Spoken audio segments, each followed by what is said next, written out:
Friends, welcome back to my YouTube channel. Friends, ಇವಾಗ time ಎಷ್ಟಾಗಿದೆ ಅಂತ ಅಂದರೆ ಆಲ್ರೆಡಿ 12 ಗಂಟೆ ಟೈಮು. ಬಿಸಿಲು ಹೊಡಿತಾ ಇದೆ. ಬೆಳಗ್ಗೆ ಸೋನೆ ಥರ ಬರ್ತಾ ಇತ್ತು, ಇವಾಗ ಬಿಸಿಲು ಬರ್ತಾ ಇದೆ. ತಲೆ ಮೇಲೆ ಸ್ವೆಟರ್ ಕೋಚ್ಕೊಂಡು ಕುಂತಿದ್ದೀನಿ. ಆಡು ಮೇಯ್ತಾ ಇದ್ದಾವೆ, ಅಲ್ಲಿ ಮೇಯ್ತಾ ಇದ್ದಾವೆ ಆ ಕಡೆ. ಏನು ಅಂತ ಅಂದರೆ ಒಂದು ಕಡಲೆ ಬೀಜದ ಪ್ಯಾಕೆಟ್ ಇತ್ತು, ಮಸಾಲೆ ಕಡಲೆ ಬೀಜ ತೊಗೊಂಬಂದಿದ್ದೀನಿ ತಿನ್ನೋಣ ಅಂತ ಅಂದ್ಬಿಟ್ಟು. ಆಡುಗಳು ನಿಮಗೆ ತೋರಿಸ್ತೀನಿ ರೀ. ಆಡುಗಳು ಮೇಯ್ತಿದ್ದಾವೆ. ಇದ್ರೊಳಗೆ ಹೇಗಿದೆ ಅಂತ ಗೊತ್ತಿಲ್ಲ.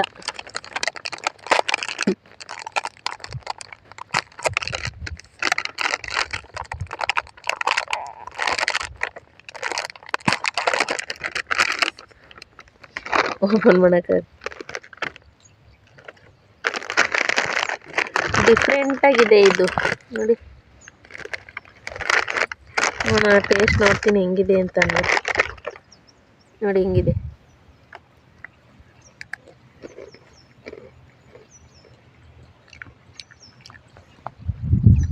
ಓಕೆ.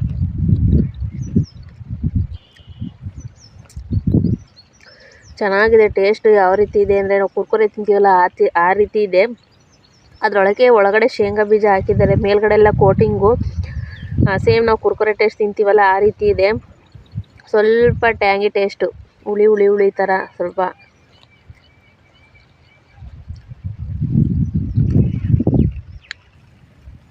ಸಾಲ್ಟ್ ಅಂತೂ ಫುಲ್ಲು ಜಾಸ್ತಿ ಹೆವಿ ಹಾಕ್ಬಿಟ್ಟಿದ್ದಾರೆ ನೋಡಿ. ನಮ್ಮ ಆಳುಗಳಲ್ಲಿ ಮೇಯ್ತಾ ಇದ್ದಾವೆ. ಇಷ್ಟ ಆಯ್ತಿಲ್ಲ ತಿನ್ನೋಕ್ಕೆ. ತೊಗೊಂಬಂದು ಒಂದು ಪ್ಯಾಕೆಟ್ ಫುಲ್ಲು ಒಂದು ತಿನ್ನೋಕ್ಕೆ ಯಾಕೋ ಸಾಕು ಅನ್ನಿಸ್ತೈತಿ.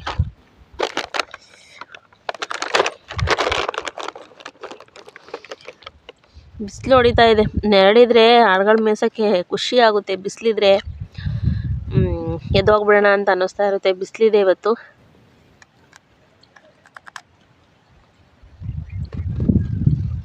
ಓಕೆ, ಸಿಗ್ತೀನಿ ಫ್ರೆಂಡ್ಸ್.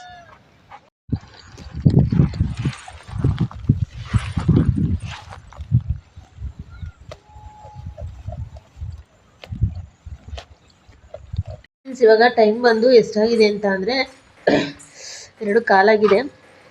ಆಡು ಇಟ್ಕೊಂಬಂದು ಇವಾಗ ಮೇಯ್ಸಕ್ಕೆ ಹೋಗಿದ್ನಲ್ಲ, ಇವಾಗ ಇಟ್ಕೊಂಬಂದು ಕಟ್ಟಾಕ್ಬಿಟ್ಟು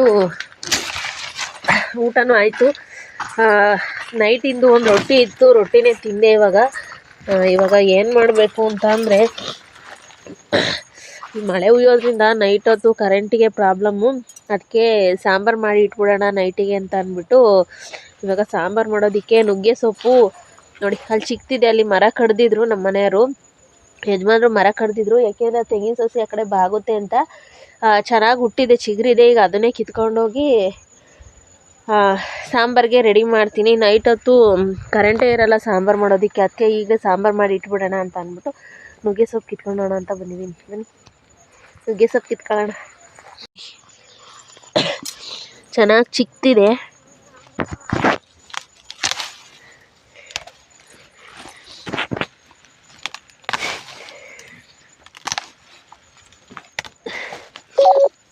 ನೋಡಿ, ಅಲ್ಲೂ ಈಗ ಚಿಗುರುತ್ತಾ ಇದೆ. ಅದಿರಲಿ, ಇನ್ನೊಂದು ಟೈಮ್ ಕಿತ್ಕೊಳ್ಳೋಣ.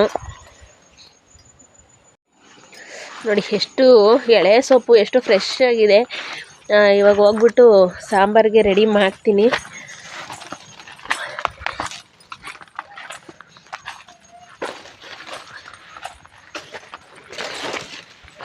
ಆ ಮರದಲ್ಲಿ ಇನ್ನೂ ಚಿಕ್ಕಂಗೆ ಕಿತ್ಕೊಂಡ್ಬಿಟ್ಟು ಸಾಂಬಾರು ಮಾಡಬೇಕು. ನೋಡಿ, ಫ್ರೆಶ್ ಆಗಿದೆ ನುಗ್ಗೆ ಸೊಪ್ಪು.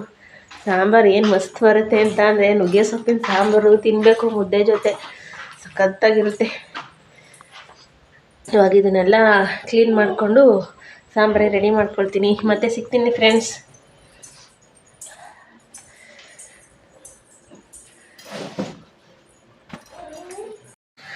ಫ್ರೆಂಡ್ಸ್, ಅಡುಗೆ ನುಗ್ಗೆ ಸೊಪ್ಪು ಕಿತ್ಕೊಂಡ್ಬಂದಿದ್ನಲ್ಲ, ಇವಾಗ ಅಡುಗೆ ರೆಡಿ ಆಗ್ತಾ ಇದೆ ನೋಡಿ. ಈ ಕಡೆ ನುಗ್ಗೆ ಸೊಪ್ಪಿಂದು ಪಲ್ಯ ರೆಡಿ ಆಗ್ತಾ ಇದೆ, ಈ ಕಡೆ ಸಾಂಬಾರು ಬೇಯ್ತಾ ಇದೆ. ಸಾಂಬಾರಂತೂ ರೆಡಿ ಆಗ್ತಾ ಇದೆ. ನೈಟ್ ಹೊತ್ತು ಕರೆಂಟ್ ಇರುತ್ತೋ ಇರಲ್ವೋ ಗೊತ್ತಿಲ್ಲ, ಅದಕ್ಕೋಸ್ಕರ ಇವಾಗಲೇ ರೆಡಿ ಮಾಡ್ತಾ ಇದ್ದೀನಿ. ಹಸು ಇಟ್ಕೊಂಡ್ಬರ್ಬೇಕು, ಹಸು ಇಟ್ಕೊಂಡ್ಬಂದಿಲ್ಲ. ಸೋನೆ ಥರ ಮಳೆ ಬರ್ತಾ ಇದೆ. ಬಿಸಿನೀರು ಕಾಸೋಣ ಅಂತ ಅಂದರೆ ಅಲ್ಲಿ ಕಾಯಿಮಟ್ಟೆ ಎಲ್ಲ ನೆಂದೋಗ್ಬಿಟ್ಟಿದ್ದಾವೆ. ಅದಕ್ಕೆ ಗ್ಯಾಸ್ ಮೇಲೆ ಒಂದು ತಪ್ಪಲಿ ಬಿಸಿನೀರು ಇಟ್ಕೊಂಡು ಸ್ನಾನಕ್ಕೆ ಹೋಗಬೇಕು. ನೋಡಿ, ನುಗ್ಗೆ ಸೊಪ್ಪಿಂದು ಪಲ್ಯ ಈ ಕಡೆ ರೆಡಿ ಆಗ್ತಾ ಇದೆ, ಮತ್ತು ಸಾಂಬಾರು ಬೇಯ್ತಾ ಇದೆ. ಈ ಕಡೆ ಸಾಂಬಾರಂತೂ ಫ್ಲೇವರು ಆ ಘಮ ಇದೆಯಲ್ಲ, ಘಮ ಅಂತೂ ಸಕ್ಕತ್ತು. ಫುಲ್ಲು ಮನೆಯೆಲ್ಲ ಆವರಿಸ್ಬಿಟ್ಟಿದೆ. ಟೈಮ್ ಬಂದು 3:30 ಆಗೈತೆ. ನೋಡಿ, ಈ ಕಡೆ ಸೊಪ್ಪು ಸಹ ರೆಡಿ ಆಗ್ತಾ ಇದೆ, ಪಲ್ಯ.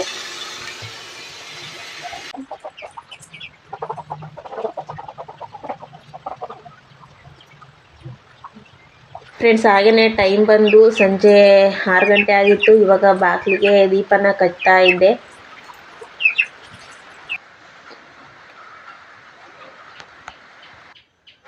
ಫ್ರೆಂಡ್ಸ್, ಹಾಗೆಯೇ ನೈಟ್ ಊಟಕ್ಕೆ ಇವತ್ತು ರೊಟ್ಟಿ ಮಾಡಿಬಿಟ್ಟು ಮೆಣಸಿನ್ಕಾಯಿ ಪಲ್ಯ ಮಾಡೋಣ ಅಂತ ಅಂದ್ಬಿಟ್ಟು ಅಂದ್ಕೊಂಡಿದ್ದೀನಿ. ನೋಡಿ, ಮೆಣಸಿನ್ಕಾಯಿ ತೊಗೊಂಡು ಅದನ್ನೆಲ್ಲ ಚಿಕ್ಕ ಚಿಕ್ಕದಾಗಿ ಕಟ್ ಮಾಡಿ ನೀರೊಳಗೆ ಹಾಕ್ಕೊಂಡಿದ್ದೀನಿ. ರೊಟ್ಟಿಗಂತೂ ಮಸ್ತಾಗಿರುತ್ತೆ. ಒಂದ್ಸಲಿ ಟ್ರೈ ಮಾಡಿ ಈ ರೀತಿ. ಯಾವ ರೀತಿ ಮಾಡೋದು ಅಂತ ನಾನು ಈ ವಿಡಿಯೋದಲ್ಲಿ ನಿಮ್ಗೆ ತೋರಿಸ್ತೀನಿ. ಹಾಗೆಯೇ ಈ ಕಡೆ ನೋಡ್ಬೋದು, ಈ ಕಡೆ ಒಂದು ಪಾತ್ರೆನ ಇಟ್ಟಿದ್ದೀನಿ. ಪಾತ್ರೆಗೆ ನೀರು ಕಾಯೋದಕ್ಕೆ ಇಟ್ಟಿದ್ದೀನಿ. ಇವಾಗ ನಾನು ಕಟ್ ಮಾಡಿರೋವಂಥ ಹಸಿಮೆಣ್ಸಿನ್ಕಾಯಿನ ಪಾತ್ರೆ ಒಳಗೆ ಹಾಕ್ಬಿಟ್ಟು ಬೇಯಿಸ್ತೀನಿ. ಚೆನ್ನಾಗಿ ಬೇಯಬೇಕು ಮೆಣಸಿನ್ಕಾಯಿ.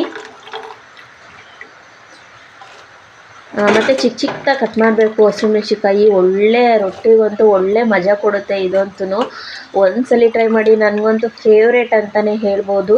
ತುಂಬ ಚೆನ್ನಾಗಿರುತ್ತೆ. ನನಗಂತೂ ಆಗೆಲ್ಲ ನಮ್ಮಮ್ಮ ಈ ರೀತಿ ಮಾಡ್ತಾಯಿದ್ರು. ನಾನು ಅವರಿಂದ ಸ್ವಲ್ಪ ತಿಳ್ಕೊಂಡಿದ್ದೆ. ಆದರೆ ಇವತ್ತು ಮನೇಲಿ ಟ್ರೈ ಮಾಡಿದ್ದೆ. ತುಂಬಾ ಚೆನ್ನಾಗಿರುತ್ತೆ. ಟ್ರೈ ಮಾಡಿ ನೀವು ಸಹ. ಇವಾಗ ನೋಡಿ, ಮೆಣಸಿನ್ಕಾಯಿನೆಲ್ಲ ನಾನೊಂದು ಜಾಲದಲ್ಲಿ ಎತ್ಕೊಳ್ತಾ ಇದ್ದೀನಿ. ಯಾಕೆಂದರೆ ಅದು ಬೀಜ ನೀರೊಳಗೆ ಹಾಗೆಯೇ ಕೆಳಗಡೆ ಉಳ್ಕೊಳ್ಳುತ್ತೆ. ಒಂದೊಂದು ಬೀಜಗಳು ಮಾತ್ರ ಕೆಳಗಡೆ ಉಳ್ಕೊಳ್ಳುತ್ತೆ. ನೆಕ್ಸ್ಟು ನೀರಿಂದ ಎಲ್ಲ ಎತ್ತಾಕೊಂಡು ಇವಾಗ ಚೆನ್ನಾಗಿ ಬೇಯಿಸ್ಬೇಕು.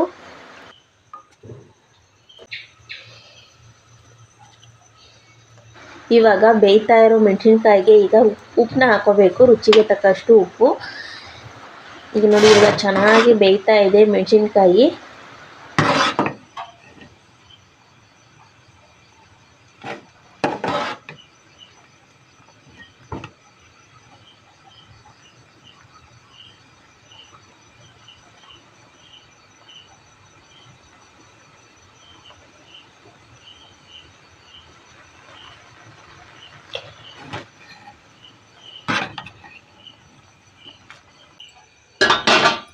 ಇವಾಗ ಒಂದು ಪಾತ್ರೆಗೆ ನೀರು ಸಪ್ರೇಟು ಮತ್ತು ಮೆಣಸಿನ್ಕಾಯಿ ಸಪ್ರೇಟ್ ಮಾಡ್ತೀನಿ.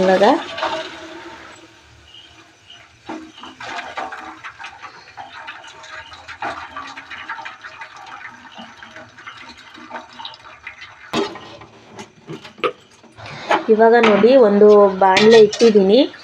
ಅದಕ್ಕೆ ಇವಾಗ ಸ್ವಲ್ಪ ಎಣ್ಣೆನ ಹಾಕೋಣ. ಇವಾಗ ಸ್ವಲ್ಪ ಸಾಸಿವೆನ ಹಾಕಿದ್ದೀನಿ. ಸಾಸಿವೆ ಸ್ವಲ್ಪ ಸಿಡಿಬೇಕು.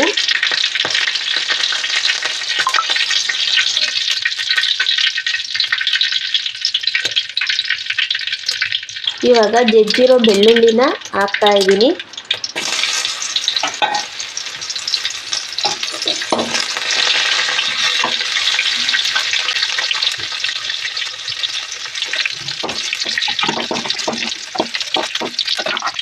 ಇವಾಗ ಬೆಳ್ಳುಳ್ಳಿ ಎಣ್ಣೆಲಿ ಸ್ವಲ್ಪ ಫ್ರೈ ಆದಮೇಲೆ ಇವಾಗ ಬೇಯಿಸಿಟ್ಕೊಂಡಿರೋಂಥ ಹಸಿಮೆಣ್ಸಿನ್ಕಾಯಿನ ಹಾಕ್ಬಿಟ್ಟು ಇವಾಗ ಚೆನ್ನಾಗಿ ಫ್ರೈ ಮಾಡಬೇಕು.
ಇವಾಗ ಟೈಮ್ ಎಷ್ಟಾಗಿದೆ ಅಂತ ಅಂದರೆ 12:15 ಇವಾಗ. ದೇವಸ್ಥಾನಕ್ಕೆ ಹೊರಟಿದ್ದೀವಿ. ನಾನು ಹೇಳಿದ್ದೆ ದೇವಸ್ಥಾನಕ್ಕೆ, ಯಡಿಯೂರು ದೇವಸ್ಥಾನಕ್ಕೆ ಹೋಗ್ತೀವಿ ಅಂತ ಅಂದ್ಬಿಟ್ಟು. ಇವತ್ತು ಹೊರಟಿದ್ದೀವಿ. ಟೈಮ್ ಆಗಿದೆ ಆಲ್ರೆಡಿ 12:15 ಆಗಿದೆ. ಬೆಳಗ್ಗೆನೂ ಹೋಗಬೇಕಿತ್ತು. ಮುಡಿ ಇರೋದ್ರಿಂದ ಹಸ್ಬೆಂಡ್ದು ಮುಡಿ ಇದೆ ಮತ್ತು ನಂದು ಹೂ ಮುಡಿ ಇದೆ. ಬೆಳಗ್ಗೆನೇ ಹೋಗಬೇಕಾಗಿತ್ತು. ಹಸ್ಬೆಂಡು ಸ್ವಲ್ಪ ಎಲ್ಲ ಹೊರಗಡೆ ಹೋಗಿದ್ದಾರೆ. ನಾನು ರೆಡಿಯಾಗಿ ವೆಯ್ಟಿಂಗು. ನೋಡಿ, ದೀಪ ಎಲ್ಲ ಕಚ್ಚಿದ್ದೀನಿ ಆಲ್ರೆಡಿ. ಏನಪ್ಪ ಅಂತ ಅಂದರೆ, ನಮ್ಮ ಗೌರಿ ಜೊತೆಗೆ ಇನ್ನೊಬ್ಳು ಬರ್ತಾ ಇದ್ದಾಳೆ, ಲಕ್ಷ್ಮಿ. ಅವಳನ್ನ ಕರ್ಕೊಂಬರೋದಕ್ಕೆ ಹೋಗಿದ್ದಾರೆ. ಸ್ವಲ್ಪ ಮೇದಿದ್ಲು, ಅದಕ್ಕೆ ಇಲ್ಲಿ ತೊಗೊಂಬಂದು ಕಟ್ಟಾಕಿದ್ದೀನಿ. ಇವಳ ಜೊತೆಗೆ ಇನ್ನೊಬ್ಳು, ಇವಳು ಒಬ್ಳೇ ಜರ್ಕೊಂಬಿಟ್ಟಿದ್ದಾಳೆ. ಆ ಹಸು ನಮ್ಮ ಲಕ್ಷ್ಮಿ ಇದ್ಲಲ್ಲ, ಅವಳು ಕೊಟ್ಟಾಗ್ಲಿಂದ ಇವಳು ಮೇಯೋದು ಕಮ್ಮಿ ಮಾಡಿಬಿಟ್ಟಿದ್ದಾಳೆ. ಅದಕ್ಕೆ ಆ ಹಸುನ ನೆನೆಸ್ಕೊಂಡಿರೋದೇ ಒಬ್ಳಲ್ವ, ಅದಕ್ಕೋಸ್ಕರ ಮೇವು ಕಮ್ಮಿ ಮಾಡಿಬಿಟ್ಟಿದ್ದಾಳೆ. ಮೇವನೇ ಮೇಯ್ತಾ ಇಲ್ಲ. ಅದಕ್ಕೆ ಇವಳ ಜೊತೆಗೆ ಇನ್ನೊಬ್ಳನ್ನ ತೊಗೊಂಬರೋದಕ್ಕೆ ಅಂತ ಹೋಗಿದ್ದಾರೆ. ನಾನು ರೆಡಿ ಆಗಿದ್ದೀನಿ. ಹಸ್ಬೆಂಡ್ ಬಂದ ತಕ್ಷಣವೇ ಹೊರಡಬೇಕು. ಮತ್ತು ದೇವಸ್ಥಾನಕ್ಕೆ ಅತ್ತೆ ಸಹ ಬರ್ತಾ ಇದ್ದಾರೆ. ಅವರನ್ನು ಕರ್ಕೊಂಡು ಹೋಗ್ತಾ ಇದ್ದೀವಿ. ನಾನು ಆವಾಗಲೇ ದೀಪ ಎಲ್ಲ ಕಚ್ಚಿ ವಾರ ಎಲ್ಲ ಮುಗಿಸಿ, ಇವತ್ತು ಶನಿವಾರ, ವಾರ ಎಲ್ಲ ಮುಗಿಸಿ ರೆಡಿ ಆಗಿದ್ದೀನಿ. ಮತ್ತೆ ಅಲ್ಲಿಗೆ ಹೋದ್ಮೇಲೆ ಮತ್ತೆ ಸಿಗ್ತೀನಿ ಫ್ರೆಂಡ್ಸ್. ಲಕ್ಷ್ಮವ್ವ ಯಜಮಾನ್ರು ಈಗ ಒಳಗೆ ಕಟ್ಟಾಕಿ ನೋಡಿ. ಅದು ಏನು ಎತ್ತಿದೀವ? ಮಣ್ಣೆತ್ತಿದೆಯಲ್ಲ, ಮಣ್ಣೆತ್ತಿದಿ. ಮಣ್ಣು ಎತ್ತಾವಳೆ ಬಂದಿದ್ದೀನೇ ಇಲ್ಲೋಡಿ ಇವಳೆ.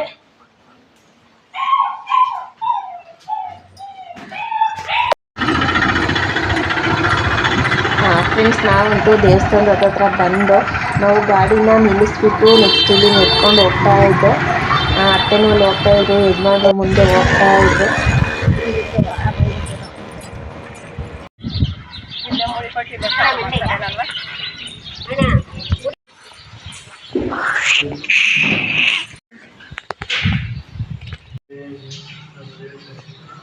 ಹಾಗೆ ಮುಡಿ ಕೊಡೋದಕ್ಕೆ ನಾನು ಮುಡಿ ಚೀಟಿನ ತಗೊಳ್ತಾ ಇದ್ದೆ.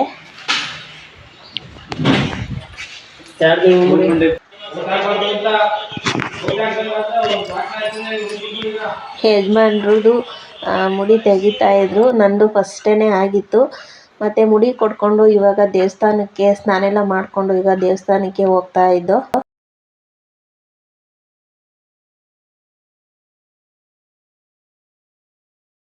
ನಾವು ಯಾವಾಗ ಬಂದ್ರೂ ದೇವಸ್ಥಾನದಲ್ಲಿ ಫುಲ್ಲು ತುಂಬ ಜನ ಇರ್ತಾಯಿದ್ರು. ದೇವ್ರನ್ನ ನೀಟಾಗಿ ದರ್ಶನ ಮಾಡೋಕ್ಕಾಗ್ತಾ ಇರಲಿಲ್ಲ.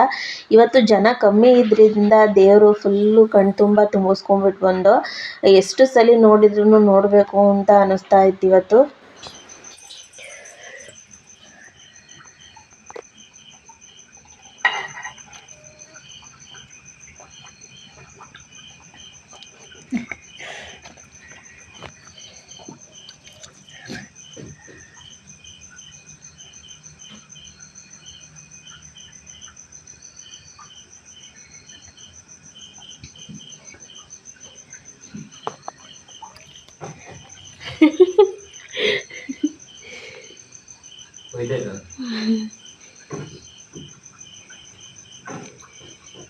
ಎಲ್ಲಿಂದ ಬರ್ತಿದ್ದು ಇವಾಗೆಲ್ಲ?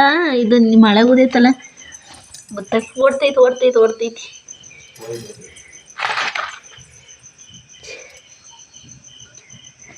ಮಳೆ ಉದೈತಲ್ಲ, ಎಲ್ಲ ತನ ಓಡಾಡ್ತದೆ. ಹೇಳಿ ಟ್ಯಾಂಕಿ ಒಳಗೆ ಹಾಕಿದ್ರೆ ಆಗದು.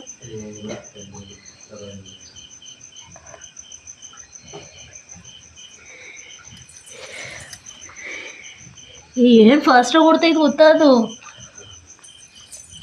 ಹೊಸಿ ಫಾಸ್ಟಾಗಿ ಓಡ್ತಿಲ್ಲ.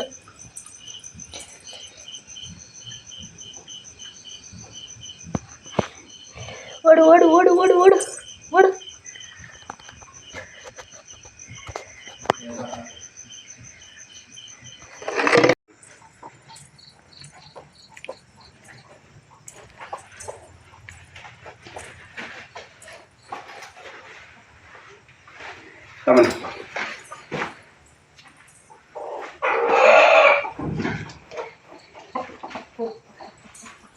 ಎಲ್ಲ ಕೂಳೆ ಅಲ್ಲೇ ಹೋಯ್ತು. ಮೊಟ್ಟೆ ಕಾಕಿ ಹೆಂಗೆ ಮಾಡ್ತೀವಿ? ಅಲ್ಲ ಅದು ಕೂತ್ಕೊಳ್ಳೋದು ಓಕೆ. ಅಲ್ಲೊಂದು ಇತ್ತು ಇಲ್ಲಿ ಬೇರೆ.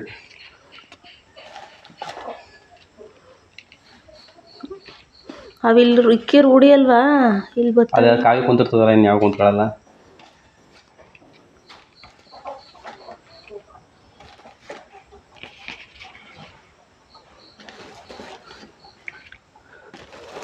ನಾನು ಹೆಂಗೆ ಕುಣಿಸಿರೋ ಮರಿ ಆಯ್ತಕ್ಕಂತ ಎಲ್ಲ 12.